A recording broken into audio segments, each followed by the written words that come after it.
हम अक्सर सुनते हैं कि एक ज्ञानी महात्मा है, वो सारे संसार का सत्य जानते हैं, उनके पास हम अपनी समस्याओं का समाधान पाने जाते हैं।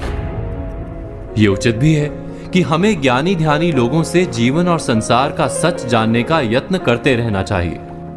लेकिन क्या आपने कभी सोचा है कि संसार का समूचा सच आपके अपने सोचने और समझने पर निर्भर करता है। कोई ऐसी विद्या नहीं जिससे संसार में बिखरे सारे ज्ञान को कोई एक व्यक्ति समझ ले और हमको समझा दे। संसार का समूचा सच जानने का दावा करना एक प्रकार का मन बहलाव है। हमारी समस्या यह होती है कि हम अपने काम में आने वाले तथ्यों को ही संसार का सारा तथ्य या सत्य मान बैठते हैं। एक उदाहरण के लिए, हमें जिस नगर जाना होता है, हम उस तक जाने के ही रास्ते की खोज करते हैं। उस समय हम बाकी के नगरों का रास्ता नहीं खोजते। उस खास यात्रा के समय वो शहर ही हमारे जीवन का अंतिम और परम सत्य होता है। इसी तरह जब हम जीवन के किसी काल में किसी समस्या के समक्ष होते हैं, तब उस समस्या से पार पाना ही हमारा जीवन सत्य होता है। और उस समस्या से पार पाने का उपाय जो भी बता दे, वही हमारा गुरु बन जाता है।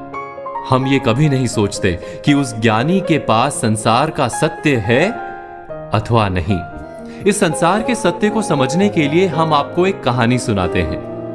एक समय की बात है, महात्मा बुद्ध से उनके शिष्य आनंद ने प्रार्थना करते हुए उनसे संसार के सत्य को समझने का आग्रह किया।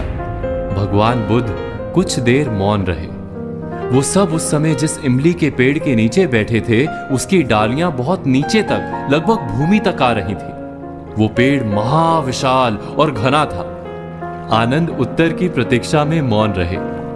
कुछ देर बाद महात्मा बुद्ध ने हाथ उठाकर उस महाविशाल इमली के पेड़ की एक छोटी सी टहनी से कुछ पत्तियां तोड़कर अपनी मुट्ठी में बंद कर ली और आनंद से बोले, आनंद, ये महान वृक्ष संसार के समान है और मेरी मुट्ठी में बंद ये कुछ छोटी छोटी पत्तियां मेरा सांसारिक ज्ञान है।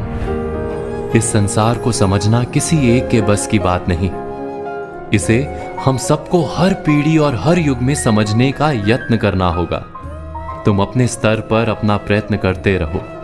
संसार को अपने अनुभव से जानने का यत्न करते रहो।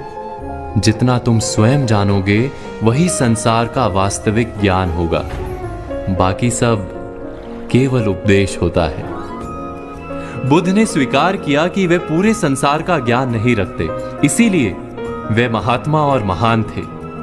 हमें भी अपने अपने अनुभव से संसार का सत्य पाने के लिए प्रयत्न करते रहना होगा। कोई और हमें जीवन और संसार के सत्य से परिचित करवा ही नहीं सकता। हाँ, हमें भुलावा देकर भटका अवश्य सकता है। इस पर विचार, मनन और चिंतन अवश्य कीजिए।